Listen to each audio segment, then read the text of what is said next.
Dear friends, we can start.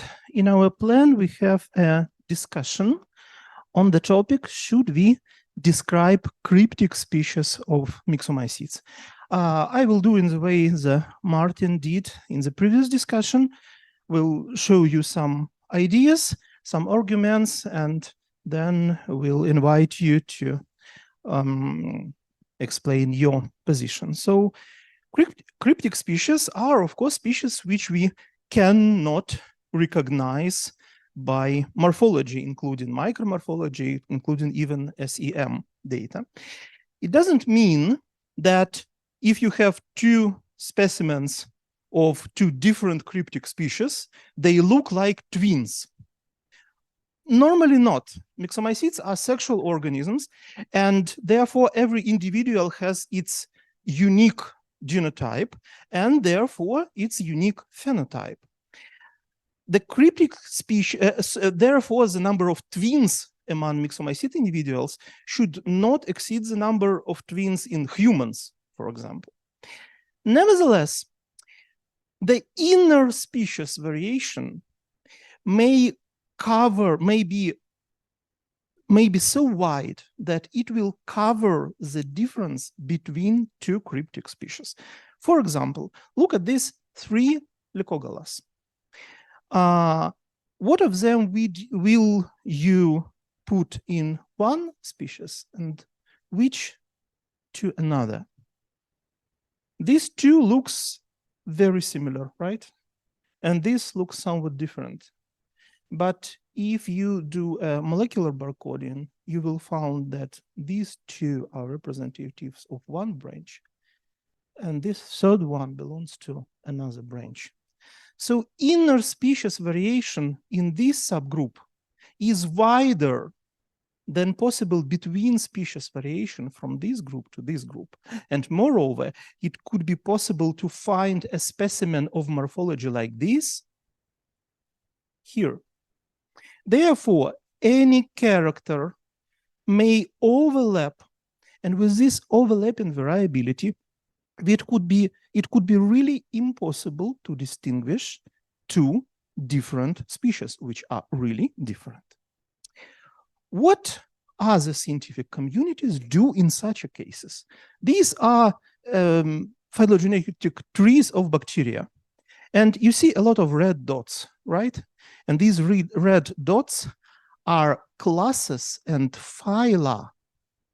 So groups of the level of all myxomycetes or even all eumycetozoans, which were never seen by eye, even with a microscope. They are known only from molecules. And these bacteriology guys are nevertheless describing them as a candidate phyla, so-called, but they describe them and give them names, not only without morphological differences, but even without morphological information at all. Look what phycologists do. You see these three photographs of the green alga Klebsiella. These are three different species. Do you see any difference? I don't. And authors of these species also don't. Moreover, these are asexual organisms, so you cannot even try to check do they have any reproductive isolation or not, because they don't have sexual process at all. Nevertheless, phycologists also describe entities like this when they have molecular proofs that these are different species. So we have a list of arguments pro and contra the description of really cryptic species. We will start from the contra because, as far as I know, no cryptic species were yet described among myxomycetes, and this is probably because none of us, including me, wants to do it. So what are arguments contra? If species cannot be distinguished morphologically, their identification is impossible within standard biodiversity or ecology studies. And it means that if I say you, okay, all the Lycogala epidendrum, all you call Lycogala epidendrum is 100 of different lineages which cannot be recognized by morphology, it means that in your studies, you will not write new names. You will write Lycogala SP1, and that's all. So this will not give us any further information, at least in regular studies in which molecular barcoding is not used anymore. Then it's a problem that we need a description and a diagnosis with a character which allow to distinguish one species from another. And here it can be only molecular diagnosis, and that's all. So molecular methods have limitations. And if we have even molecular proofs that species do not mate, it may mean only that they never met in nature, having different ranges of distribution. But theoretically, if they meet, they would mate, and therefore there is not a real reproductive isolation, it's just a geographic isolation. And of course, there is a case of apomictic asexual lineages, which, as we know from works of Yunfeng, for example, and Martin Schnittler, that in the branch of several related species, there can be one asexual branch which lost the capability to do a sexual process and continue to develop, reproducing asexually for years or for 1,000 years. It may have even its own range of distribution. If it's effective, you can find it, you can try to describe this, but is it the same type of entity as a sexual species? Probably not.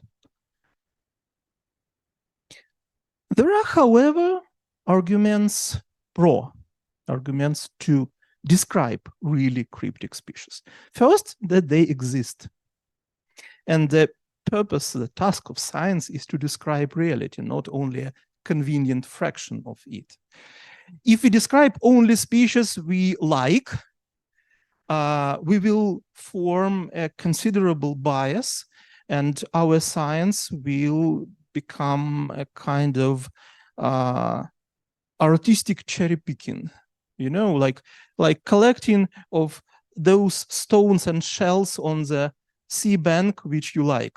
And this is not a real description of reality. Second idea is that different cryptic species may show, and really show in published data, a distinct, different ecology and distribution. And it means that if you consider the group of cryptic species as a single entity, your ecological and biogeographical conclusions will be just wrong. If you use the same name for the group of species, which is not necessarily even monophyletic, then overall conclusion about the range of variation, the size of distribution, the weights of ecological niche, everything will be wrong about these false morphological species. And of course, with advances in science, formerly cryptic species may become morphologically discernible. Again, example with Lycogala epidendrum or Tubifera ferruginosa. Before new species within these complexes were described, they could be considered as cryptic. But now we know that they are not cryptic. And we can find morphological traits which allow to separate them. So probably if we are sure that these are two different species and we cannot distinguish them right now, we still can describe them, and then later someone else will be more lucky than you and find differences between them. Fourth, biological nomenclature doesn't provide any rule for describing something without epithet. In publications, we can call it species 1, species 2, species 3, or ribotype, or phylogroup, or haplotype. But these codes are different from publication to publication, which was nicely explained in the lecture of Urmas this morning. And to have unambiguous barcode for an entity, we need a Latin name for it. One more argument from absolutely other side, there we live in times of rapid biodiversity decline, and the integrative taxonomy is very time cost. So you spend years to prove the limits, to find the limits between species, to prove that that you have different species which are morphologically recognizable. During this, if we will work in the same with the same speed with our tiny community, it will take us 1,000 of years to describe all the mix of species which exist on Earth. During this time, they may extinct. They may extinct before. And that is why, among experts in other groups of organisms, much more popular is so-called turbo taxonomy, the fast taxonomy. You find something, you describe it immediately. Otherwise, the information is just lost, and you will never know that the species exists. And the sixth argument is just a psychological. What can be done will be done sooner or later. If species exist, they can be described and they will be described. And we must think about this already now to develop a good research practice for cases like this. What can be proposed? First, in the year 2024, there will be an international botanical congress in which mycologists are representing their own positions, and mycetologists also may present their ideas. For example, I think we need the same taxon candidate status as microbiologists have, to provide a name, but the name with a candidate status, which will be turned to the normal taxon status after it would be better described. Then, of course, even in case of cryptic species, we still need morphology, and as more as it is possible, the more morphological data we provide, the more possible it will come in future to distinguish these lineages. Third idea, of course, we need very serious proofs or molecular proofs of species delimitation, including proofs of reproductive isolation in all the cases except for apomictic lineages. We also need proofs of sexuality to exclude apomictic lineages from the row of good candidates. For this, we can try to use the intron analysis, as it was done in the publication of Yun Feng and Martin Schnittler. Do you have any other ideas about this?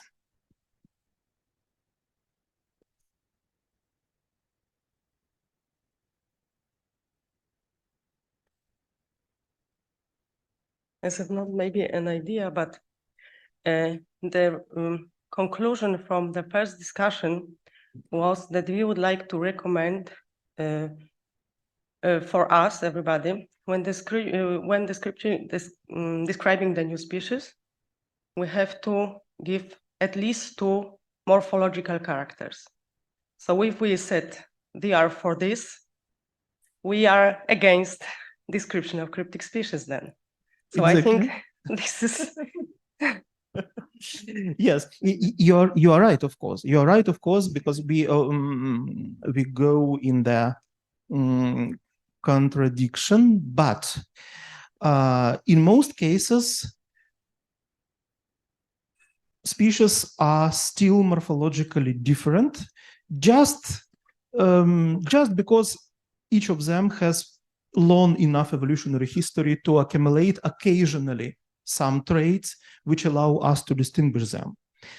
So if there are qualitative differences, we can say that that the new species is not cryptic. If there are no these two qualitative differences, we can say that species is cryptic. And if it is cryptic, we still can describe it, but with much more hard requirements to this description. This is what I would recommend. Okay, this was exactly my point, to sharpen the discussion.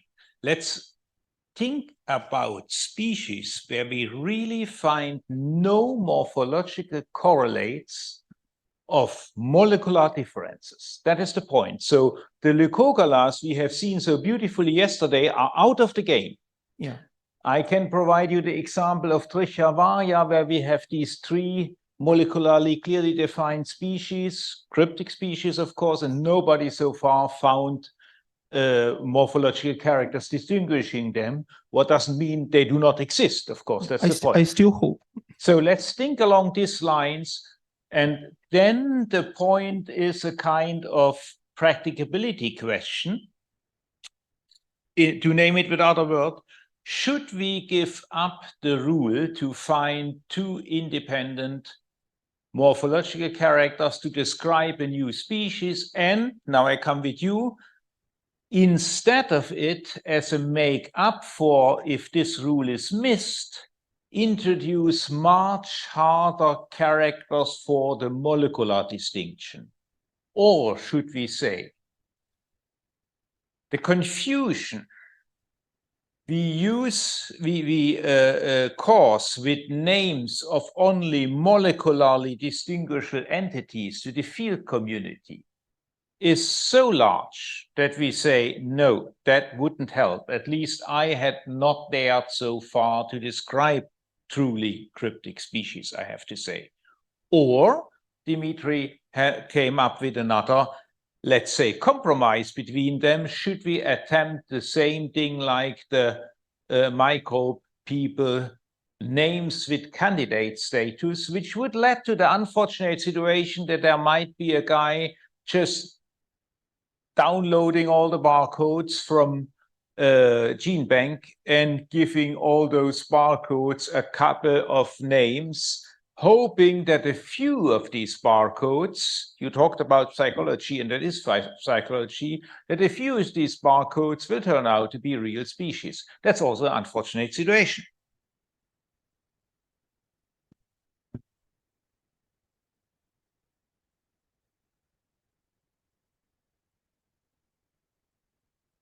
Yes, I would like to agree with Martin and that point that it would the description of truly cryptic species would really cause a lot of problems in practical in fieldwork. As a nature conservation practitioner and a field ecologist myself, I already can see numerous cases where there will be a lot of problems with cryptic species. Like you said, we will end up in just, when we go to field work, we will end up just with describing things in genus level, if it will continue that way. And also nature conservation, list of protected species, how we can distinguish if this species in this forest, when we go to evaluate the nature values of the particular forest stand for example, for decision to conserve it or not, to allow the harmful construction works or some clear cuts or not. We can't do molecular methods. And even as we saw today, in some countries, it's not even technically possible to do molecular studies and distinguish species. Like in Belarus, Latvia is also a problem. We can't just go and do molecular studies of the species. Not even micros in all species groups. It takes projects, it takes money, and or close cooperation between organizations and so on. So I think if we will describe the cryptic species that have very tiny distinguishable features, or just are not like in Trichia varias, are not distinguishable at all. in practical nature conservation, in practical ecology, we will end up with situations that we will use other names like species complex or something, but we'll still end up with different using in practical work. We will use other taxonomical levels. We will like invent some like species complexes or something, and also in general public. Like to the general public also, it will leave out the general public out, because they also want to know, oh, what species is that? Yes, it's this species, but we don't know for sure. Yeah, we need molecular studies and so on. So yes, we should think about it, and that will end up in a situation where we will use species in a very narrow niche of phylogenetic studies, where it's possible. I understand that it's a reality, but if you look in a wider perspective, then then we will we can end up in a situation when we should invent another taxonomic level just for practical work. If you understand my yes, of course. What I can answer here, first, convenience. We must take into account convenience, but we cannot do decisions based on convenience. Microscope is also a pretty inconvenient thing, and when you come to the forest with a group of people and say that I cannot identify this mushroom because I need microscope, it is psychologically the same situation you described. So in the end of 19th century, mycologists realized that they cannot identify mushrooms without microscope. And in the end of 20th century, they realized that they cannot identify species without a sequencer. It is even more harder, but psychologically, it is the same situation. Nature is more complicated than we expected. This is about convenience. As for nature conservation, you cannot conserve and you cannot protect species complexes because they do not exist. These are artificial constructs. So to protect something, you must know what is it. And the real population which exists and which can be protected is sometimes a cryptic species population. Next. I want to bring another practical aspect of describing cryptic species. It's again the problem of type specimens. So with cryptic species, it is especially important to analyze the sequencing data of the type specimens, because otherwise, how do you know which of the 2 or 50 cryptic species is the one is the species sensu stricto, which this the type specimen belongs to? So, and in case of old type specimens, I don't see a good solution to this problem. Yeah. Can I make a slight remark? Yeah. So far, everything that you said relied on the principle of the Linnaean taxonomy, that you have the type species and so on, and binomial name and all these limitations. But why we cannot follow the example of our mycology colleagues that made some attempts to kind of diversify this and for example, to generate those species-like units more formally, like bold systems or unite, and don't apply to them the linear names and like kind of get away from these limitations, but use the digital identifiers of different kinds and don't apply to them the linear. Why that cannot be the solution?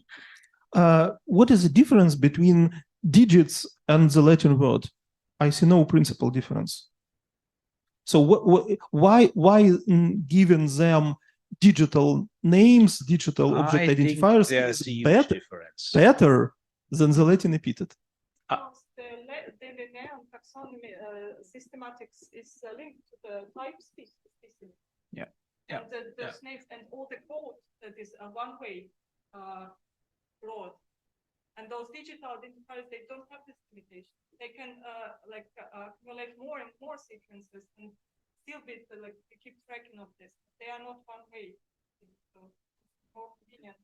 That's exactly what I would like to suggest as a compromise, and a very beautiful talk of Omas this morning has shown it that it is workable, giving for these things which are mainly represented by sequences. Of course, we can attach physical specimens to sequences. This is the real difference between cryptic species and environmental sequences. For environmental sequencing, we have nothing. For cryptic species, we can designate a type, but we sequence the type and know it's that.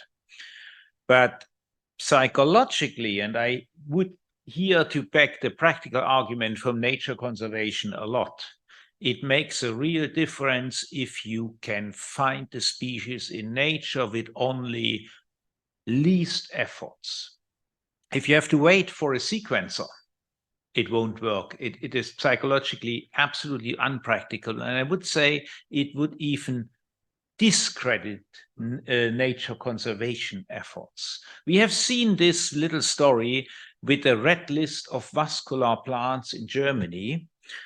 Our first red list in 91 had 3,200 species. Now we have a second red list, which is in Germany always coupled with a checklist. It has 4,300.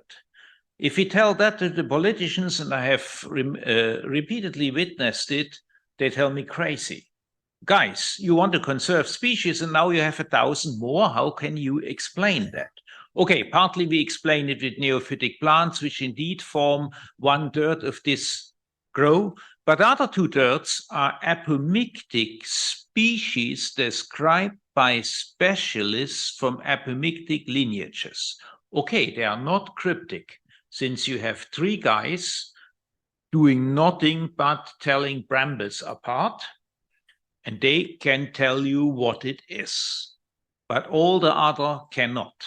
And that caused a real bad situation, even if these apomictic species are not exactly cryptic.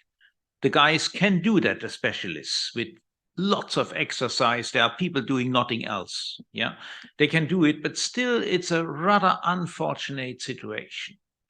And when we want to bring nature to the public, and also when we want to encourage, for example, citizen science and that kind of stuff, it would be a really unfortunate message if we tell the people, yeah, these 2 species, forget about it. Only the guys in the university can do it with their sequencers.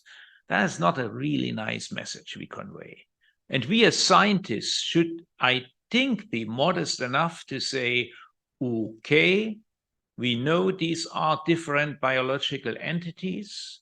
We give them a digital object identifier and work with it in our databases, and so we can work with it or give it an additional non-linear epithet, Trichavaria 1, Trichavaria 2, Trichavaria 3, or even a feature, and work with it until we really have found the morphological characters. Or, second point, the techniques are so advanced that everybody can do it, pocket sequencer. I think we should be modest. Yes, exactly. I with Martin, because when you, for instance, you have cryptic species if in Lycogala epidendrum clade, if you describe and you gave 5 names for them, Lycogala epidendrum disappears from I mean our records, because nobody who we'll call it anyways, and just aspect. Okay, but one of them will be epidendrum, the real one, and the rest will be different. So when I go to the field and find one of the cryptic species of Lycogala epidendrum, I have no name for it, because I cannot name it with epidendrum, because I'm not sure if it is epidendrum, and I'm not able to recognize if it is another species from this complex of cryptic species. And also to your argument that we conserve species complexes, it is better because we conserve, conserve several species. Not only the opposite would be worse. Yeah, but in this case, it doesn't matter. So we can a little bit lie to politicians here and say, okay, this is species and it is rare. And in reality, these are 10 species and we have a protection of 10 taxa. Well, yes, of course, these all arguments explain why no one yet described the cryptic myxomycete. But this doesn't explain why nearly all other scientific communities are already doing this and doing this pretty fast. And I am afraid that one day we will read a paper in a badly known Chinese journal where all these haplotypes will be called species. And that's all. After all our doubts, one student will come and give his names to everything.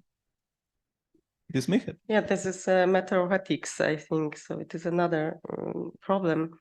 But also in the case of morphological characters, I think we have to focus on more detailed examination. There is an example of the genus Hebeloma. This is a mushroom fungus, which cannot be recognized by single characters, but the average of cystidia size, measured in several places, and only average give us the answer that it is different from another. So maybe we should just measure all characters, put them to analysis, and then found an average which distinguish a given species. Maybe we could try like that. Nobody, I think, did it before. So we can search for some more sensitive morphological characters first before we describe the cryptic species as totally cryptic. Yeah, I completely agree. I am also completely for the integrative taxonomy, and of course, the more characters we include, the more chances are that we catch something. But we must understand that it is only our luck. Nevertheless, it is only our luck. Different biological species may exist without clear morphological differences. This is possible. Has anybody else? Oh. Thank you, everybody. Yeah, it's even likely in the relatively character poor fructifications of myxomycetes that we will end up with biological species, which we can show by all means of science. Okay, there are different biological entities in the biological species concept sensu maior, and we don't find morphological correlates.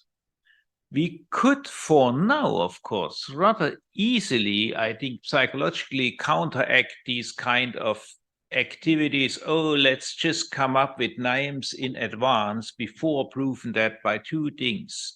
First, if such a species is described, you have to give a conclusive proof, and that is really difficult for non-cultivable myxomycetes, that the species is a biological species sensu maior. That could be a recommendation. And then one who wants to do these descriptions has to be these thousands of culture attempts, and especially running the plasmodia against each other, as we have heard in the nice talk at the beginning of our Congress. And that would a little bit rule out that the Chinese student comes, oh, I have here 100 new species. That might be a point. And we could also, in addition, a second counter enactment, we could also in our databases, like in Lado et al., make a special remark for such species, as we, for example, have to make at one point in history a special remark for those species which are still validly described, but we are relatively sure that these are aberrations, but we cannot prove it since the type is lost. At one point, we probably have also to make this remark, so that we kind of disqualify these species, but the disqualifiers are different. For those things we have this, which have been described at one point, now only from the type locality, nobody found them again, nobody can check the type. This is a real disqualifier. For the biological species, it's only a disqualifier in this sense that we cannot distinguish these species in the field, but very important difference, acknowledging that these species exist in reality as biological species. I think that would a little bit ease the problems I see. And as long as we can, that is my opinion, we should stay with things like DOIs and other non-linear names, let's put it, to make for our field colleagues and nature conservationists the life easier. That would be my opinion. Who gets it? My conclusion would be that I think no one among us wants to describe cryptic species. That is why they are not yet described. But we already must think about development rules for this. Serious, strict rules. We still need them. One day will come and these rules will work. I think so.